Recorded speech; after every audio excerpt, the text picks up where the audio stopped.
ಅರ್ಜುನ್ ಜನ್ಯ ಅವರ ಫಸ್ಟ್ ನಿರ್ದೇಶನದ ಚಿತ್ರ. ಈಗ ತಾನೇ ಅಂಬೆಗಾಲಿಡ್ತಿರುವಂಥ ಅರ್ಜುನ್ ಜನ್ಯ ಅವರು ಡೈರೆಕ್ಷನ್ ವಿಷಯದಲ್ಲಿ ಈ ಒಂದು ರೇಂಜಲ್ಲಿ ಈ ಒಂದು ಸ್ಕೇಲಲ್ಲಿ ಮಾಡ್ತಾರೆ ಅಂತ ಯಾರು ಕೂಡ ನಂಬಿರಲಿಲ್ಲ. ಇಷ್ಟು ದಿನ ಜಸ್ಟ್ ಪೋಸ್ಟರ್ಗಳು ಬರ್ತಿತ್ತು, ಆದರೆ ಈಗ ಒಂದು ಪ್ರಾಪರ್ ಟೀಸರ್ ಬಂದಿದೆ. ಅದು ಹೇಗಿದೆ ಅಂತ ನೋಡ್ಕೊಂಬರೋಣ ಬನ್ನಿ.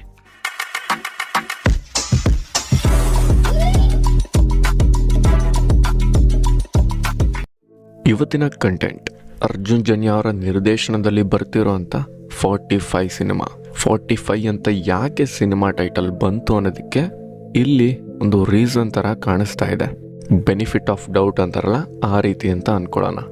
45 ಈ ಸಿನಿಮಾದಲ್ಲಿ ಕರುನಾಡ ಚಕ್ರವರ್ತಿ ಶಿವರಾಜ್ ಕುಮಾರ್ ಅವರು, ರಿಯಲ್ ಸ್ಟಾರ್ ಉಪೇಂದ್ರ ಅವರು, ಹಾಗೆ one and only Raj B Shetty ಅವರು ಕಾಣಿಸ್ಕೋತಿರೋದು. ಈ 3 ಜನ ಕೂಡ ಎಂಥ ಪರ್ಫಾರ್ಮರ್ಸ್ ಅಂತ ಪ್ರತಿಯೊಬ್ಬರಿಗೂ ಗೊತ್ತು. ಆದರೆ ಇಲ್ಲಿ ಗೊತ್ತಿಲ್ದಿರೋ ಮ್ಯಾಟರ್, ಅರ್ಜುನ್ ಜನ್ಯ ಅವರ ನಿರ್ದೇಶನ, ಫಸ್ಟ್ ಟೈಮ್ ನಿರ್ದೇಶನ ಮಾಡ್ತಿರೋದು. ಆ ಡೈರೆಕ್ಷನ್ ಹೇಗಿರುತ್ತೆ ಅಂತ, ಯಾವ ಡೈರೆಕ್ಷನ್ ಅಲ್ಲಿ ತಗೊಂಡೋಗ್ತಾರೆ, ಸ್ಟಾರ್ಟ್ ಮಾಡ್ತಾರೆ ಸಿನಿಮಾನ ಅಂತ. ಆ್ಯಂಡ್ ಅದು ಪ್ರಾಮಿನೆಂಟ್ ಆಗಿ ಗೊತ್ತಾಗ್ತಾ ಇದೆ. ಇವರು ರಿಯಲಿಸ್ಟಿಕ್ಕಿಂತ ಒಂದು ಲಾರ್ಜರ್ ದೆನ್ ಲೈಫ್ ಅನ್ನೋ ಅಪ್ರೋಚ್ ಅಲ್ಲಿ ತಗೊಂಡೋಗ್ತಾ ಇದ್ದಾರೆ. ಇನ್ಫ್ಯಾಕ್ಟ್ ಸಿನಿಮಾ ಅಂದ್ರೆ ಒಂದು ಲಾರ್ಜರ್ ದೆನ್ ಲೈಫ್ ಫೀಲ್ನ ಕೊಡಬೇಕು. ರಿಯಲಿಸ್ಟಿಕ್ ಅಪ್ರೋಚ್ ಇರೋ ಸಿನಿಮಾಗಳು, ಕಂಟೆಂಟ್ ಓರಿಯೆಂಟೆಡ್ ಸಿನಿಮಾಗಳು ಕೂಡ ಇದೆ. ಬಟ್ ಬೇಸಿಕಲಿ ಇವತ್ತಿಗೆ ಸಿನಿಮಾ ಅನ್ನೋದು ಒಂದು ಫ್ಯಾಂಟಸಿ ವರ್ಲ್ಡ್. ರಿಯಲ್ ವರ್ಲ್ಡ್ ಅಲ್ಲಿ ಏನ್ ನಡೆಯಲ್ಲ, ಏನ್ ಮಾಡೋಕ್ಕಾಗಲ್ಲ, ಸಿನಿಮಾದಲ್ಲಿ ಕ್ರಿಯೇಟ್ ಮಾಡೋದು. ಇದನ್ನ ಅರ್ಜುನ್ ಜನ್ಯ ಅವರು ಸೀರಿಯಸ್ ಆಗಿ ತಗೊಂಡಂಗೆ ಕಾಣಿಸ್ತಾ ಇದೆ. ಒಂಥರ ಚೆನ್ನಾಗಿದೆ, ಒಂಥರ ವಿಚಿತ್ರವಾಗಿದೆ. ಅದೇನು ಅನ್ನೋ ಕ್ಲಾರಿಟಿ ಬರೋದಕ್ಕೂ ಟೈಮ್ ಬೇಕು.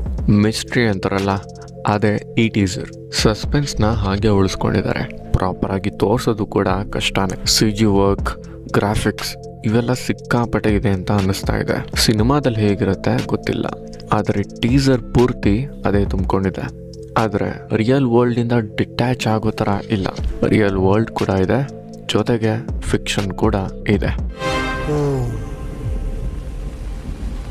ಡೈರೆಕ್ಟರ್ ನಾನೇ, ಗೊತ್ತು. ಆ ಫಿಲ್ಮ್ ಹೀರೋ ನಾನು. ಕಮರ್ಷಿಯಾಲಿಟಿನ ಅರ್ಜುನ್ ಜನ್ಯ ಅವರು ಚೆನ್ನಾಗಿ ತಿಳ್ಕೊಂಡಿದ್ದಾರೆ. ಇನ್ನೇನು ಮತ್ತೆ, ಇಷ್ಟು ವರ್ಷ ಇಂಡಸ್ಟ್ರಿನಲ್ಲಿ ಇದ್ದಾರೆ, ತಿಳ್ಕೊಳ್ಳದೆ ಹೇಗೆ? ಓಮ್ ಸಿನಿಮಾದ ಡೈರೆಕ್ಟರ್ ನಾನು ಅಂತ ಒಪ್ಪಿ ಹೇಳಿದ್ರೆ ಗೊತ್ತು, ಅದಕ್ಕೆ ಹೀರೋ ನಾನೇ ಅಂತ ಶಿವರಾಜ್ ಕುಮಾರ್ ಅವರು. ಇವರಿಬ್ಬರ ಮಧ್ಯ ರಾಜ್ ಬಿ ಶೆಟ್ಟಿ ಅವರು ಒಂದು ಡಿಫ್ರೆಂಟ್ ಕ್ಯಾರೆಕ್ಟರ್ಲಿ ಕಾಣಿಸ್ಕೊತಿದ್ದಾರೆ. ಡಿಫ್ರೆಂಟ್ ಅಂದರೆ ಏನೂ ಇಲ್ಲ, ಕಾಮನ್ ಮ್ಯಾನ್ ಥರ ಕಾಣಿಸ್ತಾ ಇದ್ದಾರೆ. ಇವತ್ತಿಗೆ ಕಾಮನ್ ಆಗಿರೋದು ಡಿಫ್ರೆಂಟ್ ಅಲ್ವಾ, ಸಿಂಪಲ್ ಆಗಿರೋದು ಡಿಫ್ರೆಂಟ್ ಅಲ್ವಾ? ಇಲ್ಲಿ 3 ಜನದ ಕ್ಯಾರೆಕ್ಟರ್ ಕೂಡ 3 ರೀತಿ ಇದೆ. 3 ಕೂಡ 3 ದಿಕ್ಕು ಅಂತ ಹೇಳ್ಬೋದು. ಗೊತ್ತಿಲ್ದಿರೋ 4ನೇ ದಿಕ್ಕೇನಾದರೂ ಇದೆಯಾ ಅಂತ ಡೌಟ್ ಸ್ಟಾರ್ಟ್ ಆಯಿತು. ಇದಕ್ಕೆಲ್ಲ ಕ್ಲಾರಿಟಿ ಸಿಗಬೇಕಂದ್ರೆ ಆಗಸ್ಟ್ 15 ತನಕ ಕಾಯಬೇಕು. ಯಾಕಂದರೆ ಇದರ ರಿಲೀಸ್ ಡೇಟ್ ಆವಾಗಲೇ. ಕಿಲ್ ಹಿಮ್ ಆಫ್ಟರ್ 45 ಡೇಸ್ ಅಂತ ಒಂದು ಡೈಲಾಗ್ ಬರುತ್ತೆ. ಪ್ರಾಪರಾಗಿ ಕೇಳಿಸಲ್ಲ, ಒಂದು ರೀತಿ ಶ್ವಾನದ ಮುಖ ಥರ ಇದೆ. ಬರೀ ಶ್ವಾನ, ಬರೀ ನಾಯಿ ಅಲ್ಲ, ಅದ್ರ ಜೊತೆ ಇನ್ನೊಂದೇನೋ ಮಿಕ್ಸ್ ಆದಂಗೆ, ಒಂಥರ ವಿಚಿತ್ರ. ಮಾರ್ಟಿನ್ಗೇನಾದರೂ ಟಕ್ಕರ್ ಕೊಡೋ ಥರ ಇದೆಯಾ ಆ ಸೀನ್? ಆ ಥರ ಏನಾದರೂ ನಿಮ್ಗನ್ನಿಸ್ತಾ? ಕಮೆಂಟ್ ಮಾಡಿ ತಿಳಿಸಿ. ಬಟ್ ಎನಿವೆ, ಇದೇ ಥರ ಸುಮಾರು ಕಮರ್ಷಿಯಲ್ ಎಲಿಮೆಂಟ್ಸ್ಗಳು ಈ ಸಿನಿಮಾದಲ್ಲಿ ಇರುತ್ತೆ ಅಂತ ಈ ಟೀಸರ್ ನೋಡಿದ್ರೆ ಗೊತ್ತಾಗ್ತಾ ಇದೆ. ಇದೆಲ್ಲದ್ರ ಜೊತೆ ಒಂದು ಕಾಮಿಡಿ ಹಾಗೆ ಒಂದು ಸೀರಿಯಸ್ ಮ್ಯಾಟರ್ ಕೂಡ ಇರ್ಬೋದು. ಒಂದು ಫಿಕ್ಷನಲ್ ಜರ್ನಿ ಥ್ರೂ ಅದನ್ನು ಹೇಳಕ್ಕೆ ಹೋಗ್ತಾ ಇದ್ದಾರೆ ಅನ್ಸುತ್ತೆ. ಮನುಷ್ಯ ಸತ್ ಮೇಲೆ ತೋರಿಸೋ ಪ್ರೀತಿನ ಅವ್ನು ಬದುಕಿದ್ದಾಗಲೇ ತೋರಿಸಿ.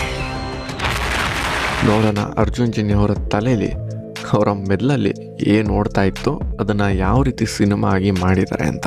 ಈ ಟೀಸರ್ ನೋಡಿ ನಿಮ್ಗೆ ಹೇಗನ್ನಿಸ್ತು ಕಮೆಂಟ್ ಮಾಡಿ ತಿಳಿಸಿ. ಹಾಗಾದರೆ ನಮ್ಮ ಕಂಟೆಂಟ್ ಇಷ್ಟ ಆಗಿದ್ರೆ ಲೈಕ್ ಹಾಗೂ ಶೇರ್ ಮಾಡಿ. ನಿಮ್ಮ ಅಭಿಪ್ರಾಯನ ಕಮೆಂಟ್ ಬಾಕ್ಸ್ನಲ್ಲಿ ತಿಳಿಸಿ. ಹಾಗೆ ನಮ್ಮ ಚಾನಲ್ನ ಸಬ್ಸ್ಕ್ರೈಬ್ ಮಾಡಿಕೊಂಡು ನೋಟಿಫಿಕೇಶನ್ನ ಆಲ್ ಇಟ್ಟು ಆನ್ ಮಾಡ್ಕೊಳ್ಳಿ. ಆಗ ಆನ್ ಟೈಮ್ ನಿಮಗೆ ನೋಟಿಫಿಕೇಶನ್ ಬರುತ್ತೆ. ಹಾಗಾದರೆ ನಾನು ಮುಂದಿನ ವಿಡಿಯೋಗಳಲ್ಲಿ ಮತ್ತೆ ಸಿಗ್ತೀನಿ.